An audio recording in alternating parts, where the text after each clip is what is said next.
Hey everyone, thanks for tuning in to another video on my channel. And in this video, we will continue the series on using layers. And in this video, of course, the title gives it away, coloring with layers. And by that, I just simply mean just using the benefits of drawing or creating digitally. You can create layers. And I went ahead and just made some layers already here to the far right. I like to name my layers as well. It's just what I like to do. It's, I like to be very organized. And so I have it named sky, mountain, ground, bench, tree trunk, leaves, and of course the line drawing ink too. And this is not going to be an exercise on a finished product. This is just emphasizing the benefits of using layers as you color. So here we're going to hit sky layer, and I do that. And while I do that, make sure to like and subscribe to the channel. I appreciate all your support. Now here, I'm just going to use the lasso tool, and I'm going to use the line tool here. And this just helps to shortcut, save time. I mean, now if you have time, then you can just color that all in. But if you're working and you don't have time, then that's a quick shortcut. And then right here, I'm gonna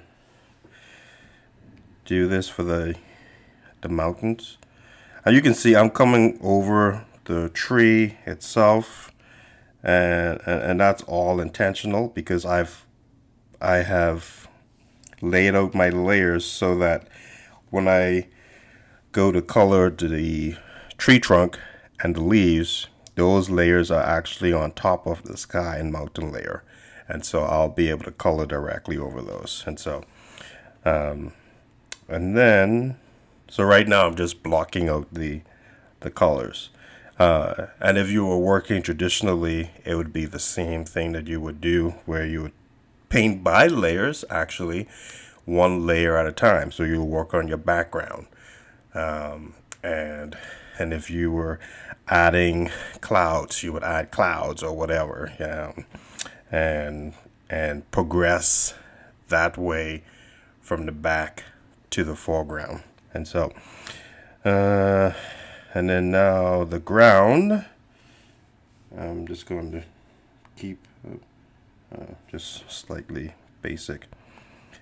And the ground is a lot more actually complicated than just that base. All of this is really, let me get my brush. All of this is part of the ground. So even the stones as well, that's all a part of the ground. So I'm just blocking these in very loosely, but yeah, there we go. And now I can go back to sky. I can use the I don't know, every now and then I can use the airdrop tool and clean up the edges here like such. Alright, and now I'm going to go to the tree trunk, and I'm having a lot of brown, but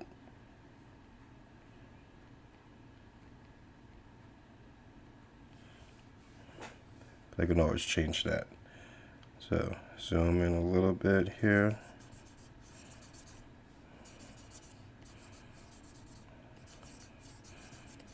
And and as I'm doing this, just again, just it may seem like a broken record, but again, one of the benefits if you're going to work digitally, utilize the pros of working digitally, and when you create and color in a separate layer, you have the flexibility to make adjustments to that layer.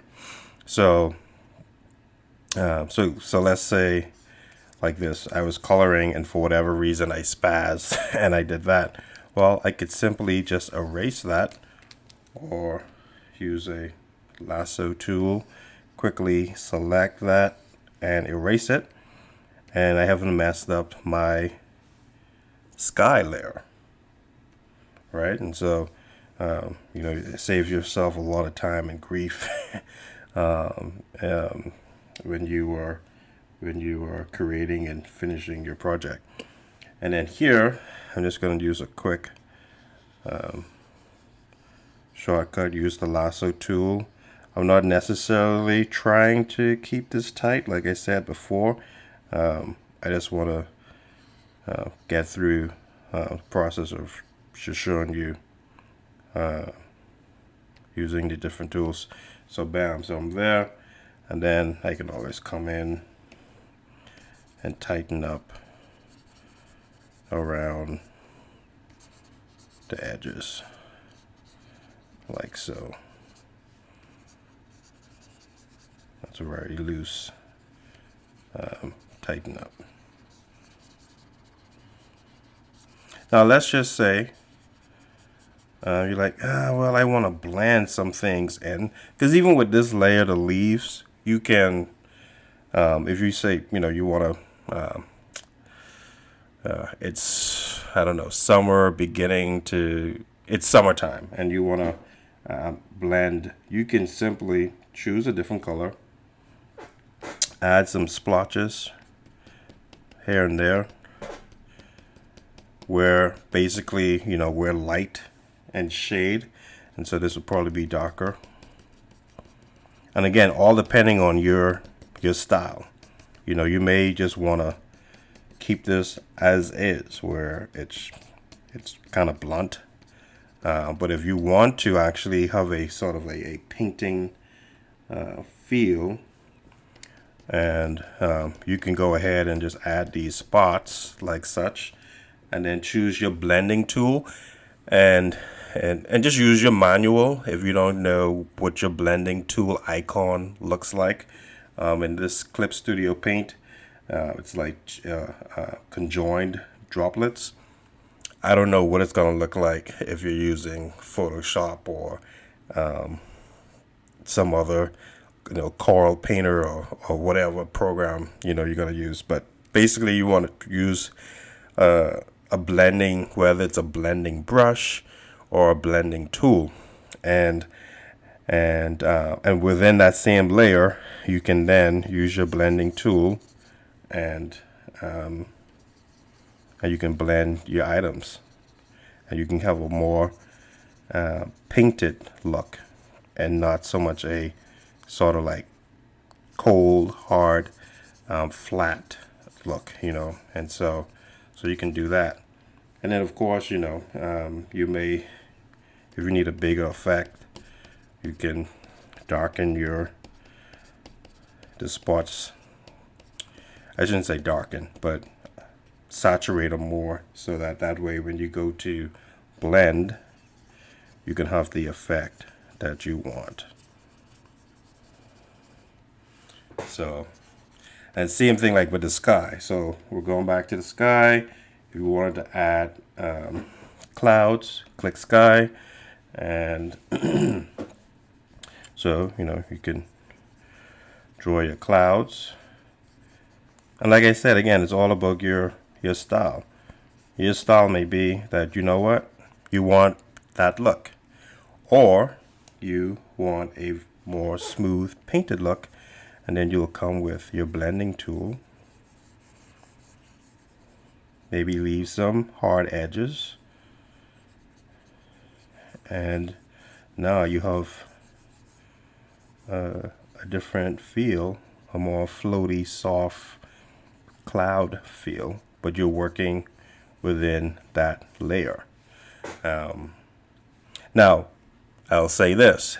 If you are wanting to add effects to a layer, you may want to create a separate layer and then work with your effects on that layer. And by that I mean, because if you wanted to change this and you're like, I don't really like that as much, and you go to erase, now you're erasing both layers. But if you made a separate layer, and let's say, I'm going to say this is going to be clouds.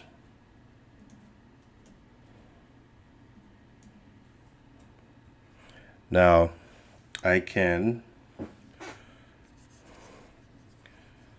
do a cloud and do the painting effect of my cloud, because it's on top of the layer, so it's going to have that effect that I'm looking for. And then if I'm like, you know what, that's kind of whack, I don't like it, I want to reshape it, then you can. So you can use the eraser and you can erase it completely or change it up, and you're still not affecting your base sky layer. So hopefully this was helpful. I didn't want the video to be too long, like I said. But this is all about creating your layers, so that way you can add highlights, shadows, textures to each layer, or create a layer above that base layer. And I know it sounds like a layer inception, and it all depends on your style. You know, if you want to just do an illustration and just one layer, fine, you know, like a traditional painting, but you're just working digitally, because there's still benefits. If you make a mistake, you can quickly just do undo as you're progressing. And I've seen artists who work on that level.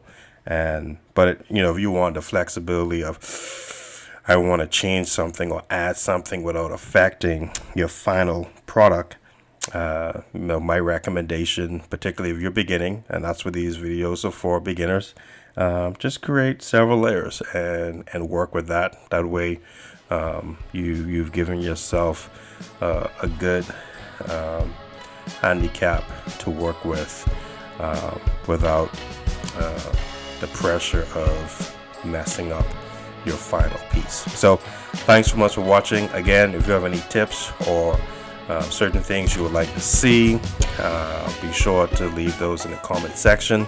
There are other things that I will address in other videos, like creating gradients, stuff like that, using airbrush tools. Because I don't want to jam all of that stuff in just one video, because, you know, that can become convoluted. So thanks again for watching.